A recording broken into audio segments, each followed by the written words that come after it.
কথা বাড়ি ছেড়ে যেতে গেলে বাধা দেয় সঞ্চিতা। বিস্তারিত জানতে সম্পূর্ণ ভিডিওটি লাইক দিয়ে দেখতে থাকুন। সকাল সকাল সঞ্চিতা কর্তা দাদুকে বলে, বাবা আমি এই বাড়িতে থাকতে চাই না।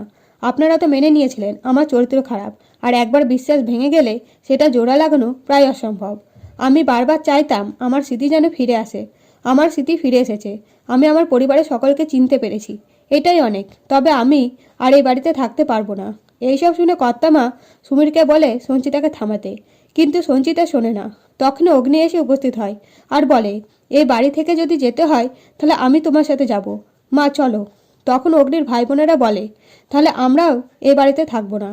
এইসব শুনে কর্তা দাদু বলে, ঠিক আছে তোমরা চলে যাও, বাধা দেব না, আর আমরাও চলে যাব। এই বাড়িতে কেউ থাকবে না।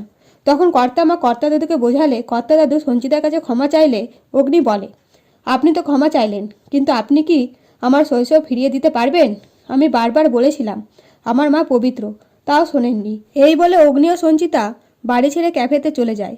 কিছুক্ষণ পরে ক্যাফেতে সকলে যে উপস্থিত হয় আর হাসি মজা করতে করতে লেখা বলে, বড় বৌদি তুমি তো তোমার ছেলের বিয়ে দেখতে পেলে না। তখন সঞ্চিতা বলে, বিয়ে দেখতে পাইনি তো কি হয়েছে, আমি আমার ছেলের আবার বিয়ে দেব আমার পছন্দ মতো। এই কথা শুনে কথা বলে, মা এবার নিজের পছন্দের মেয়ের সাথে পাচক মশাইয়ের বিয়ে দেবে।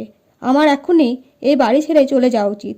তো এবার যদি কথাকে বাড়ি ছাড়া থেকে বাধা দেয় সঞ্চিতা, তাহলে কেমন হবে অবশ্যই কমেন্ট করে জানাবেন। ধন্যবাদ।